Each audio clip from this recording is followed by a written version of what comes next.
Johnny boy, hello. Morning. It's Sunday 30th of May. We're again in Richmond Park. It's about 9:45 in the morning, something like that, 9:30. 10 o'clock. 10, oh blimey, time is flying when you're having fun. And we're a week later since the last video that we did. So this week you had a meeting with your neurologist, who I think is Francesca. Yep. And you spoke about your stammer. So why were you with her? What was she doing with you? Well, basically, it's a 6-monthly checkup. Basically, you know, she just checks to make sure everything's in order and make sure my medication's working and make sure my DBS is working. As soon as I get in there, she puts the battery around there and plugs me in and gets me up on the computer and and then says to me, "How are you?" and then I let rip. Well, this is wrong and that's wrong and this is not right and that's not right. And I said to her, and I got a stammer. She said, "Oh, right." I said, "I don't know why, I don't know how." She said, "I do." I said, "Oh, why is that then?" She says, "Because it's more than likely a side effect from the DBS you had." I said, "Oh." Anyway, so she said to me that, a bit complicated now, see if I can get this right.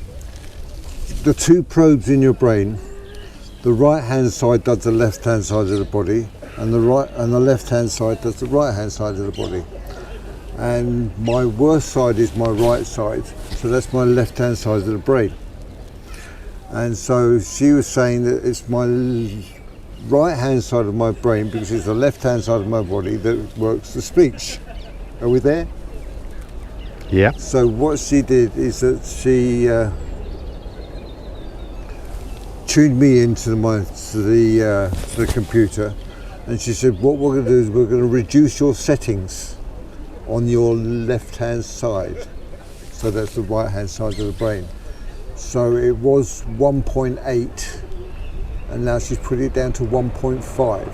So it's not going to happen straight away, so give it a couple of weeks, and that might do something for your stammer. If not, what we'll do is that we'll retune it again. So she tuned it in, and I had to keep on talking because she wanted to see if it affected my tremors or not. Because they're turning it down, she wanted to see whether or not my tremors, and because my right hand side is my worst, so that was the left hand side of the brain, it didn't affect my tremors at all. So, you know, it's still good. So we wait to see what happens. It could take a couple of weeks before the brain gets used to it, but she said that it should. So what I've done in the meantime, I've looked on the internet, and it said, because I basically said, "Why do you get stammer?" And it basically said it's very rare for an adult to get stammer. You can either get a stammer through trauma,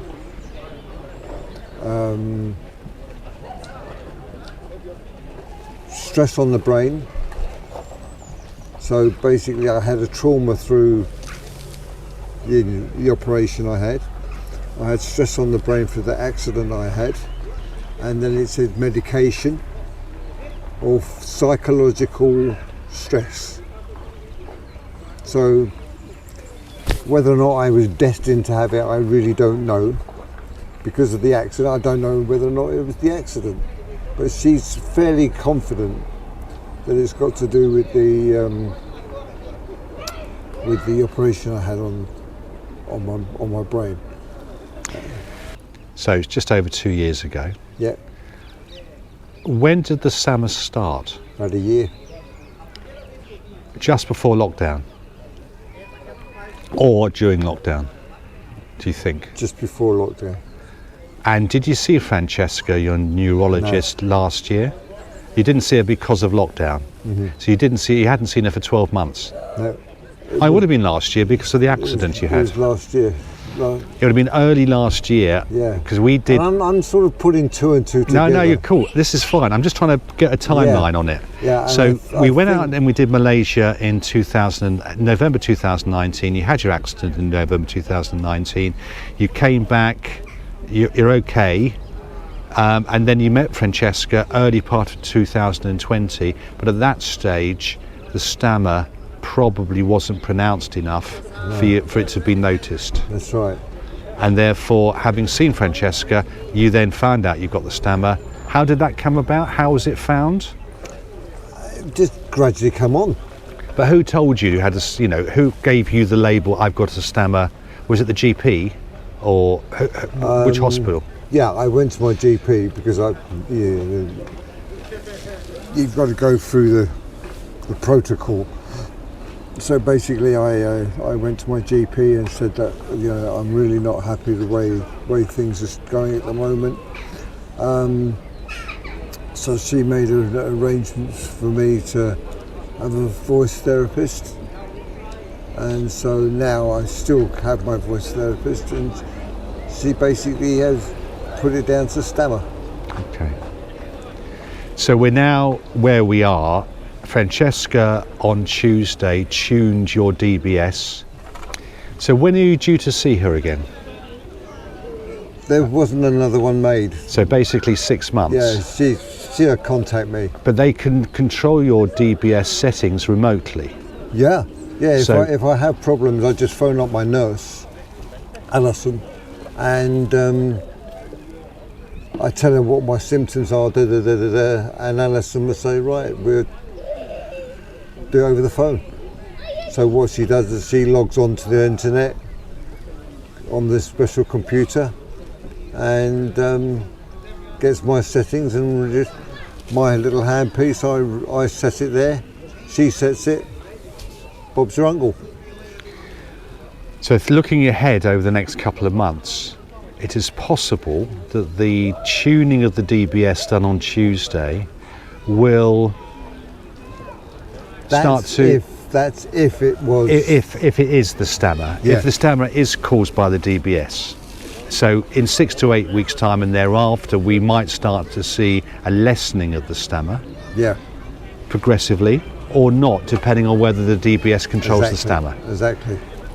Interesting times. I've got a nasty feeling that it's the two combined, because the accident I had wasn't very nice.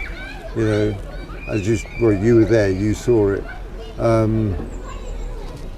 I still can't remember today what happened.